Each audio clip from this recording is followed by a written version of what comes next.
السلام علیکم ورحمۃ اللہ وبرکاتہ۔ حامدا و مصلیا و مسلما اما بعد۔ محترم سامعین کرام، بزرگوں، عزیز بچوں، توحید اور توحید کی قسم ربوبیت اور اس کی دوسری قسم الوہیت کے تعلق سے بھرپور باتیں آپ تمام کے سامنے پیش کر چکا ہوں۔ یہ اہم کتاب و اصول ایمان فی ضوء الکتاب والسنہ، جسے مستند علماء کی ایک کمیٹی نے ترتیب دیا ہے، واقعی بہت اہم ہے۔ توحید عبادت کی قسموں کے بعد المبحث الثالث یعنی تیسرا مبحث جو ہے، حمایت المصطفیٰ صلی اللہ علیہ وسلم جناب التوحید۔ یہاں اس مبحث کے اندر یہ بیان کرنے کی کوشش کی گئی ہے کہ نبی پاک صلی اللہ علیہ وسلم نے توحید کی مکمل حفاظت اور صیانت کی ہے، اور ایسے ہی توحید کی حفاظت و صیانت کے بعد ہر وہ راستے جو انسان کو شرک تک لے جانے والے تھے، شرک کی دلدل میں پھنسانے والے تھے، پہنچانے والے تھے، نبی پاک صلی اللہ علیہ وسلم نے بھرپور کوشش کیا کہ ان راستوں کو بند کیا جائے، یہ کہہ کر کے لوگوں کی توجیہ کی، لوگوں کو سمجھایا، تذکیر کی۔ اور یہاں جو بیان کیا گیا ہے کہ لقد کان النبی صلی اللہ علیہ وسلم حریصا اشد الحرص علی امتہ، کہ نبی پاک صلی اللہ علیہ وسلم اپنے امت کے تئیں اتنے مخلص تھے کہ اس کی کوئی حد نہیں ہے۔ یعنی نبی اکرم صلی اللہ علیہ وسلم کا معاملہ یہ تھا کہ آپ صلی اللہ علیہ وسلم اپنی امت کو حدود شرک سے بہت دور رہنے کی ہدایت کرتے تھے اور انہیں حکم دیتے تھے۔ اور ایسے ہی اللہ رب العالمین نے جو توحید بتلایا ہے کتاب اللہ کے اندر، نبی پاک صلی اللہ علیہ وسلم نے اپنی احادیث کے اندر کہ توحید کیا ہے، اس کی تحقیق کے لیے امت کو ابھارتے تھے تاکہ لوگ شرک کے وسائل کو سمجھیں، شرک کے اسباب کو سمجھیں، اور ان چیزوں کو سمجھیں جو توحید کے منافی ہیں، توحید کی ضد ہیں، توحید کے مخالف ہیں۔ یعنی نبی پاک صلی اللہ علیہ وسلم نے ہر اعتبار سے امت کی حفاظت کی۔ اللہ رب العالمین نے فرمایا لقد جاءکم رسول من انفسکم عزیز علیہ ما عنتم حریص علیکم بالمؤمنین رؤوف الرحیم۔ سورہ توبہ کی یہ 128ویں آیت ہے۔ یہاں اس آیت کریمہ کے اندر اللہ رب العالمین نے بیان کیا ہے کہ لوگوں، تمہارے پاس تم ہی میں سے ایک رسول آیا ہے۔ لقد جاءکم رسول من انفسکم، تم ہی میں سے ایک رسول آیا ہے۔ عزیز علیہ ما عنتم، تمہاری تکلیف اسے شاق گزرتی ہے۔ یعنی جب تمہیں کوئی تکلیف پہنچتی ہے تو اس تکلیف کو وہ رسول خود محسوس کرتے ہیں، آپ کی تکلیف سے ان کو بھی تکلیف ہوتی ہے۔ آگے اللہ رب العالمین نے فرمایا حریص علیکم بالمؤمنین رؤوف الرحیم، کہ وہ تمہاری فلاح و ہدایت کے حریص ہیں۔ اللہ رب کے وہ پیارے رسول محمد عربی صلی اللہ علیہ وسلم وہ چاہتے ہیں کہ تم فلاح پا جاؤ، تم ہدایت پا جاؤ، تم ہدایت کے راستے پر گامزن ہو جاؤ، قائم ہو جاؤ، اچھے اعمال کرنے والے بن جاؤ، اور برے راستوں سے، برے لوگوں سے اجتناب کرنے والے بن جاؤ۔ آگے اللہ رب العالمین نے فرمایا کہ اور اہل ایمان کے لیے نہایت شفیق اور مہربان ہیں وہ، یعنی رسول اللہ صلی اللہ علیہ وسلم مومنین کے لیے نہایت شفیق ہیں، نہایت ہی مہربان ہیں۔ ظاہر سی بات ہے یہ اوصاف نبی پاک صلی اللہ علیہ وسلم کے ہیں کہ وہ رؤوف بھی ہیں، وہ رحیم بھی ہیں مومنین کے تعلق سے،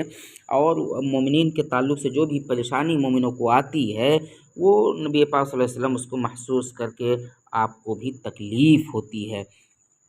نبی پاک صلی اللہ علیہ وسلم کا معاملہ یہ ہے کہ نبی پاک صلی اللہ علیہ وسلم نے ہر اعتبار سے زیادہ شرک سے ڈرایا، غلط اعمال اور غلط عبادت سے ڈرایا، اور نبی پاک صلی اللہ علیہ وسلم نے ملت ابراہیمی کی اتباع کی اپنے اقوال کے ذریعے سے، اپنے اعمال کے ذریعے سے، اور آپ نے بیان کیا کہ توحید کیا ہے، توحید کے منافی امور کیا ہیں، ایک انسان کو اس سے بچنا چاہیے۔ اور نبی پاک صلی اللہ علیہ وسلم نے توحید کی وضاحت کے لیے سنت سے بھی بہت ساری دلیلوں کو لایا، نبی پاک صلی اللہ علیہ وسلم نے سنت سے دلیلوں کو پیش کیا، اور انسان کے ذہن کے اندر جو شبہات آتے تھے، جو شکوک آتے تھے، نبی پاک صلی اللہ علیہ وسلم نے ان شبہات کا ازالہ کیا، ان کو دور کیا،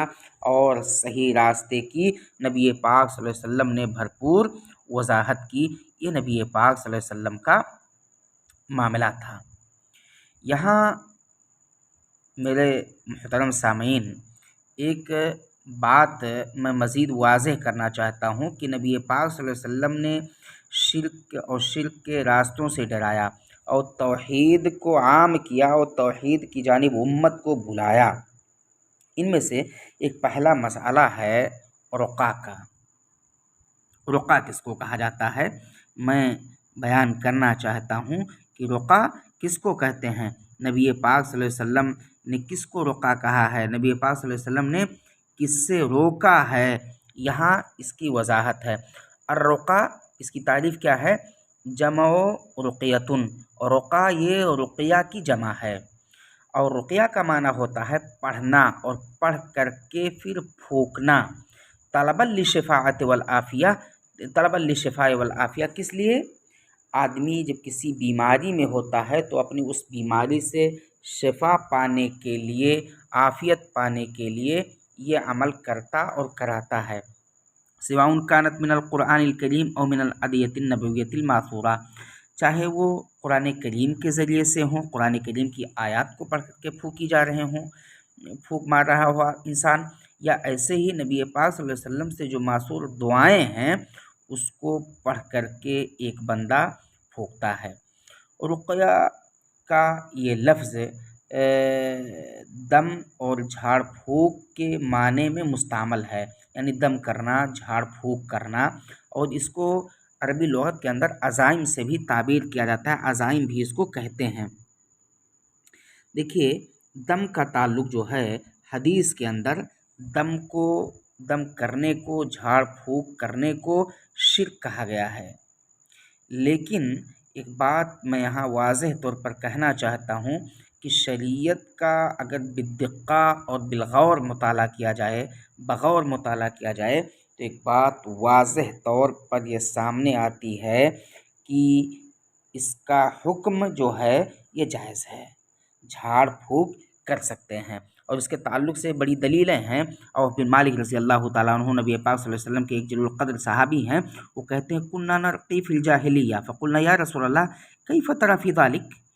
نبی پاک صلی اللہ علیہ وسلم سے اور بن مالک رضی اللہ تعالیٰ عنہ کہتے ہیں کہ ہم جاہلیت میں جھاڑ پھونک کیا کرتے تھے، فقلنا، تو ہم نے کہا اللہ کے رسول آپ کا اس معاملے میں کیا موقف ہے، آپ کا اس مسئلے میں کیا فرمان ہے، کیا فتویٰ دے رہے ہیں؟ تو آپ نے کہا اعرضوا علی رقاکم، کہ آپ اپنے جھاڑ پھونک کو پیش کرو، میرے اوپر پیش کرو، لا باسا بالرقا ما لم یکن فیہ شرکن۔ اور آپ نے جب دیکھا اور لوگوں نے بتایا، اس کی توضیح کی، اس کی وضاحت کی، تو آپ نے کہا اس میں کوئی حرج کی بات نہیں ہے، ایسا رقیہ جس کے اندر شرکیہ کلمات نہ ہوں، جو شرکیہ کلمات پر مشتمل نہ ہو، ایسا دم جو شرکیہ کلمات پر مشتمل نہ ہو، اس کی اجازت شارع نے دی ہے۔ یہ اس کو امام مسلم رحمۃ اللہ علیہ نے بیان کیا ہے اس حدیث کو۔ اور ایسے ہی دوسری روایت انس بن مالک رضی اللہ تعالیٰ عنہ کی ہے، اس میں بھی ہے رخص رسول اللہ صلی اللہ علیہ وسلم فی الرقیۃ من العین والحمۃ والنملۃ، رواہ مسلم۔ یہ بھی صحیح مسلم کی روایت ہے کہ رسول اللہ صلی اللہ علیہ وسلم نے رخصت دیا ہے جھاڑ پھونک کے تعلق سے، دم کے تعلق سے۔ کوئی انسان نظر بد سے بچنے کے لیے جھاڑ پھونک کرے، یا اس کو بہت شدید بخار ہو، بخار سے بچنے کے لیے کرے تو کر سکتا ہے۔ جابر بن عبداللہ رضی اللہ تعالیٰ عنہ سے بھی مروی ایک حدیث سے کہتے ہیں کہ رسول اللہ صلی اللہ علیہ وسلم نے فرمایا، من استطاع ان ينفع اخاه فليفعل، جو شخص دم اور جھاڑ پھونک کر کے اپنے کسی بھائی کو فائدہ پہنچا سکتا ہے تو اس کے لیے جائز ہے وہ ایسا کرے۔ یہ بھی صحیح مسلم کی روایت ہے۔ اما عائشہ رضی اللہ تعالیٰ عنہ سے مروی ایک حدیث سے کہتی ہیں کہ کان رسول اللہ صلی اللہ علیہ وسلم اذا اشتکا منا انسان مسحه بیمینہ، نبی پاک صلی اللہ علیہ وسلم جب کسی انسان کو کوئی تکلیف پہنچتی تھی اور وہ انسان نبی پاک صلی اللہ علیہ وسلم کے جناب میں پہنچتا، یا نبی پاک صلی اللہ علیہ وسلم کہیں اچانک پہنچ رہے ہوتے یا اس کی عیادت کے لیے پہنچتے، تو آپ کا معاملہ کیا ہے کہ مسحہ بیمینہ، نبی پاک صلی اللہ علیہ وسلم اپنا داہنا ہاتھ اس پر پھیرتے، اس سے چھوتے، اور پھر اس کے کہتے، نبی پاک صلی اللہ علیہ وسلم دعا کرتے کہ اذہب الباس رب الناس واشفی انت الشافی لا شفاء الا شفاء شفاء لا یغادر سقما، رواہ البخاری و مسلم، اسے امام بخاری اور مسلم نے روایت کیا ہے۔ تو رقا، یہ جھاڑ پھونک اور دم، اگر یہ قرآنی آیات کے ذریعے ہوں، شرکیہ کلمات پر مشتمل نہ ہوں تو یہ جائز ہیں، لیکن اس کی شرط اور صحت صحیح ہونے کے لیے یہاں کل 3 شرطیں بتائی گئی ہیں جو اس کتاب کے مؤلفین نے بیان کیا ہے۔ پہلی شرط یہ ہے کہ جب آدمی جھاڑ پھونک کرے تو اس کا معاملہ یہ ہو کہ اللہ اعتقد انہا تنفع لذاتہ دون اللہ، اس کا اعتقاد، بندے کا اعتقاد ہو کہ اللہ کے علاوہ یہ باتیں انسان کو فائدہ نہیں دے سکتی ہیں۔ اگر کوئی انسان یہ گمان کرے کہ یہی جھاڑ پھونک کل ہے، اللہ کچھ نہیں ہے، تو اس کا مطلب یہ ہوگا کہ یہ حرام ہے اور یہ شرک بھی ہے، اور اس کا مطلب یہ بھی ہوگا کہ وہ اللہ رب العالمین پر مکمل اعتقاد نہیں رکھتا ہے۔ بلکہ ایک انسان کا معاملہ یہ ہونا چاہیے کہ جھاڑ پھونک کو اسباب کے طور پر کرے اور مکمل بھروسہ اللہ رب العالمین پر ہو کہ اللہ رب العالمین ہی شفا دے سکتا ہے، اللہ رب العالمین ہی پریشانی کو دور کر سکتا ہے، اللہ رب العالمین کے علاوہ کوئی ذات پریشانی کو دور نہیں کر سکتا ہے، اور ان اعمال کو وہ وسیلہ بنائے، ایک سبب بنائے کہ میں یہ کر رہا ہوں۔ جیسے دوا کا معاملہ ہے کہ انسان دوا کرتا ہے، کیا ہر دوا کا معاملہ یہی ہے کہ اس دوا سے شفائی ہو جاتا ہے؟ نہیں۔ تو اس طرح سے کہ آدمی اللہ رب العالمین پر بھروسہ کرے، اس چیز پر بھروسہ نہ کرے، اس دم اور جھاڑ پھونک پر مکمل بھروسہ نہ کرے، بلکہ اس کو سبب مانے۔ دوسری شرط ہے اللہ تکون بما یخالف الشرع، اور ایسے ہی کہ جو آدمی جھاڑ پھونک کرے تو اس کا وہ جھاڑ پھونک شریعت کے مخالف نہ ہو، یعنی اس کا معاملہ یہ ہو کہ وہ اللہ رب العالمین سے دعا کرے، غیر اللہ سے دعا نہ کرے، یا جنوں اور دوسری چیزوں سے وہ مدد نہ طلب کرے۔ اگر ایسا کرتا ہے یعنی جنوں سے مدد طلب کرتا ہے، اللہ کے علاوہ کسی بھی چیز کو وسیلہ بناتا ہے، یعنی کسی بھی چیز کو وسیلہ بنا کر کے اس سے مدد طلب کرتا ہے جس کی شریعت نے اجازت نہیں دی ہے، تو وہ بھی حرام ہے اور وہ بھی شرک ہے۔ تیسری شرط یہ ہے ان تکون مفہومہ معلومہ، کہ جو بھی انسان دعا کرے، جھاڑ پھونک کرے، تو وہ معلوم ہو، وہ سمجھی جائے۔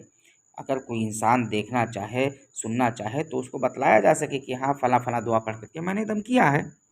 فَإِنْ كَانَتْ مِنْ جِنْسِ الطَّلَاسِمِ وَالشَّعْوَذَةِ فَإِنَّهَا لَا تَجُوزُ، اگر وہ طلاسم کے جنس سے ہو یا شعوذہ کے جنس سے ہو تو شریعت نے اس کی اجازت نہیں دی ہے۔ وقد سئل امام مالک رحمہ اللہ، امام مالک رحمۃ اللہ علیہ سے پوچھا گیا، الرجل یسترقی فقال لا باس بذلک بالکلام الطیب، کہ کیا آدمی جھاڑ پھونک کر سکتا ہے، کرا سکتا ہے؟ تو آپ نے کہا کوئی حرج نہیں ہے، لیکن وہ جھاڑ پھونک کس کے ذریعے سے ہو؟ بالکلام الطیب، اللہ رب العالمین کے اچھے کلام کے ذریعے سے ہو، نبی پاک صلی اللہ علیہ وسلم نے جن چیزوں کے ذریعے سے حکم دیا ہے ان کے ذریعے سے ہو، نہ کہ غیر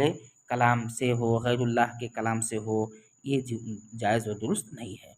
ایک اور بات، جیسے میں نے کہا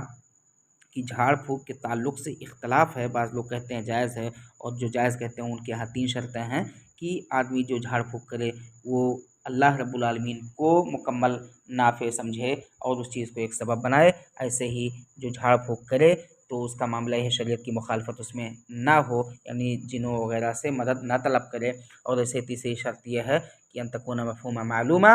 اگر وہ اس سے کوئی پوچھے کہ کیا کیا آپ نے پڑھا ہے تو اس کو واضح طور پر بتا دے کہ یہ چیزیں ہیں۔ ایک دوسری جماعت کا کہنا ہے کہ رقیہ جھاڑ پھونک شریعت کے اندر جائز نہیں ہے، اور ان کا جو کہنا ہے وہ بھی درست ہے۔ وہ کہتے ہیں کہ اگر وہ تینوں شرطیں جو اوپر بیان کی گئی ہیں کہ ان تکون مفہوم معلومہ، اللہ تکون بما یخالف الشرع، اللہ یعتقد انہا تنفع لذاتها دون اللہ، یہ تینوں شرطوں کے مخالف انسان عمل کرے، یعنی اللہ رب العالمین اللہ رب العالمین کی آیات کے ذریعے سے نبی پاک صلی اللہ علیہ وسلم کے اذکار مسنونہ کے علاوہ سے اگر کوئی شخص جنوں سے یا شیطانوں سے یا اور دوسری چیزوں سے کو وسیلہ بنا کر کے جھاڑ پھونک کرتا ہے تو شریعت نے اس کی اجازت نہیں دی ہے، شریعت نے اسے روکا ہے اور یہ حرام ہے۔ اور اس کا معاملہ یہ ہوتا ہے کہ وہ شرکیہ الفاظ کرتا ہے، کفریہ اعمال کرتا ہے، اور بدعتی باتیں کرتا ہے، اور اس طرح سے اگر کوئی شخص کرتا ہے تو وہ چیز جائز اور درست نہیں ہوگی۔ یعنی یہاں جو کہا گیا خلاصہ یہ ہے کہ رقیہ جائز ہے، لیکن رقیہ کے جواز کے لیے ضروری ہے کہ جو شرطیں ہیں کہ آدمی اس رقیہ پر مکمل بھروسہ نہ کرے بلکہ اللہ کی ذات پر بھروسہ کرے، رقیہ کرنے والا شریعت کی مخالفت نہ کرے، رقیہ کرنے والا جو بھی کچھ پڑھے وہ اور جس طرح جو پڑھ کر کے دم کرے وہ چیزیں سمجھی جائیں، ایک انسان اگر سمجھنا چاہے تو اس کو بتلائی جا سکیں۔ لیکن اگر شرکیہ الفاظ کے ذریعے سے آدمی رقیہ کرتا ہے، بدعیہ الفاظ سے رقیہ کرتا ہے، یا ایسے ہی غلط چیزوں کے ذریعے سے وہ توسل یعنی غلط چیزوں کو وسیلہ بناتا ہے، توسل حاصل کرتا ہے، تو یہ چیز جائز اور درست نہیں ہے، شریعت نے اسے روکا ہے۔ اسی پر میں اس درس کا اختتام کرتا ہوں۔ باری تعالیٰ سے دعا ہے کہ اللہ رب العالمین ہم تمام لوگوں کو صحیح اسلام سمجھنے اور ایسے ہی سمجھ کر کے ان پر عمل کرنے کی توفیق دے۔ آمین۔ وآخر دعوانا الحمدللہ رب العالمین۔ والسلام علیکم ورحمۃ اللہ وبرکاتہ۔